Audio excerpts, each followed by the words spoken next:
अम्मोन के लोग जेरशोन की धरती पर बसने के बाद शांति से रहते हैं। लोग मूसा के नियम का पालन करते हैं और जजों के राज्य के 16वें और 17वें साल में कोई गड़बड़ी नहीं होती। जमीन पर शांति रहती है।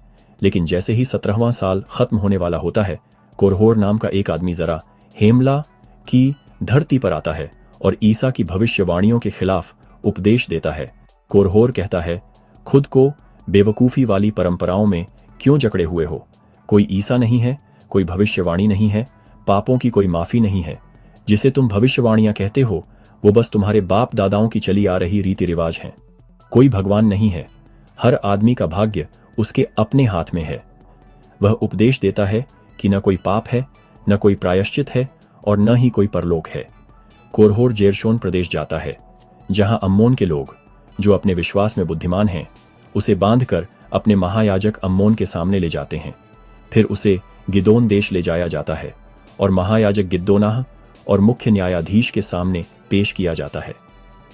गिद्दोनाह कोरहोर से पूछते हैं, तुम प्रभु के मार्गों को क्यों बिगाड़ते हो और ईसा के खिलाफ क्यों सिखाते हो? तुम पवित्र भविष्यद्वक्ताओं की भविष्यवाणियों में हमारी खुशी में खलल डालते हो। कोरहोर कहता है, मैं बेवकूफी भरी परंपराएं नहीं सिखाता।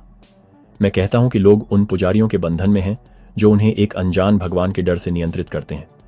तुम उन्हें यह सिखाकर अज्ञानता में रखते हो कि ईसा आएंगे। कोरहोर को महायाजक और मुख्य न्यायाधीश अल्मा के पास भेजा जाता है, जहां वह अपनी ईश्वर निंदा जारी रखता है। कोरहोर पुजारियों पर लालच और नियंत्रण का आरोप लगाता है। अल्मा कहते हैं, हम लोगों से लाभ नहीं चाहते। मैं अपने हाथों से काम करता हूं और मुझे सुसमाचार का प्रचार करने के लिए पैसे नहीं मिलते।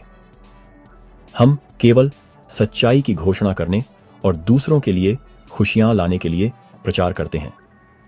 क्या तुम इस बात से इनकार करते हो कि कोई भगवान है?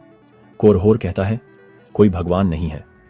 अल्मा जवाब देते हैं, तुम्हारे पास क्या सबूत है कि कोई भगवान नहीं है? मैं जानता हूं कि एक भगवान है और ईसा आएंगे। तुम्हारे पास धरती, भविष्यद्वक्ताओं और आत्मा की गवाही है, और फिर भी तुम उन सभी को नकारते हो। अल्मा कोरहोर से कहते हैं कि वह शैतान से ग्रस्त है और उसके शब्द झूठ बोलने वाली आत्मा से प्रेरित हैं। वह उसे लोगों को गुमराह करने के लिए फटकार लगाते हैं। कोरहोर कहता है, अगर तुम मुझे कोई निशानी दिखाओगे तो मैं मान जाऊंगा। अल्मा जवाब देते हैं, तुम्हारे पास काफी निशानियां हैं। तुम अपने सामने मौजूद सबूतों को नकारते हो, लेकिन अगर तुम पश्चाताप नहीं करोगे तो तुम गूंगे हो जाओगे। अल्मा भगवान से प्रार्थना करते हैं और कोरहोर गूंगा हो जाता है, बोलने में असमर्थ। उसे भगवान की शक्ति का एहसास होता है, लेकिन तब तक बहुत देर हो चुकी होती है। कोरहोर को मुख्य न्यायाधीश के सामने ले जाया जाता है, जो उससे पूछते हैं कि क्या अब वह भगवान की शक्ति में विश्वास करता है। कोरहोर स्वीकार करता है कि वह जानता है कि वह गूंगा है और सच्चाई को स्वीकार करता है, लेकिन इसका कोई फायदा नहीं होता। कोरहोर को रौंद दिया जाता है और वह मर जाता है, इस भविष्यवाणी को पूरा करते हुए कि उसका धोखा उसे विनाश की ओर ले जाएगा। यह कहानी ईसा और सच्चाई को नकारने के खतरों की एक जबरदस्त याद दिलाती है, साथ ही भगवान के वचन का पालन करने के महत्व को भी दर्शाती है।